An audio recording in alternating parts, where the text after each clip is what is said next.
Damn engagement rings. This is going to get me into a bit of trouble, but let's get into it. Let me tell you a story about grad school. I knew a young lady who got proposed to by her long-term boyfriend, and he bought her the ring that he could afford to buy as a grad student. Unfortunately, that ring wasn't good enough or big enough for her, so she went out and got daddy to buy her a better ring. That's the state of affairs when it comes to engagement and the problems that men are facing as we propose to women that we love.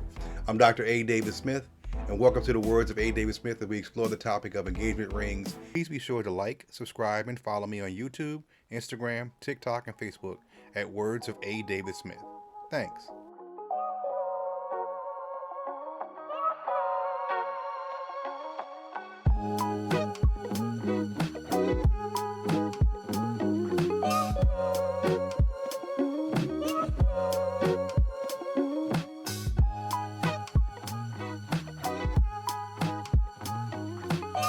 So let's start a conversation about engagement rings, focusing on the history of diamonds.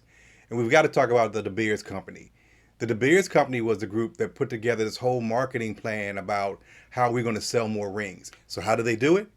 They brainwashed the world to make them think that diamonds were rare. They're not.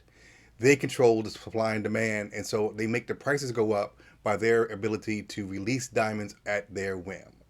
Diamonds aren't rare. Their marketing campaign was brilliant as they convinced women to say, the amount of love that you have for me can be measured by the size of the rock you put on my hand. Brilliant marketing, absolute crap. A brilliant part of the De Beers strategy had to do with making men spend 2 months' salary to buy an engagement ring. And if you do the math, you'll realize very quickly that that makes no sense. So we're going to actually break down the numbers. We're going to look at what we're really talking about when it comes to engagement rings and price. If you really spent 2 months' salary on an engagement ring, the more you earn, very quickly you find yourself wasting huge sums of money for things that don't make a damn bit of sense. Let's start, for example, if an individual earns $30,000 a year, he would pay $5,000 of his gross salary for an engagement ring. A dude who makes $50,000 would spend $8,000. A dude who makes $75,000 would spend $12,500. A dude who makes $100K spends almost 17 grand for a ring. 200K, you're dropping 33 grand on a ring. And a millionaire, $1 million a year, you're spending $167,000 on a damn piece of coal. That is ridiculous. There are so many other things that you'd be doing with that money that it makes no sense. So the traditional way of looking at it really is ridiculous.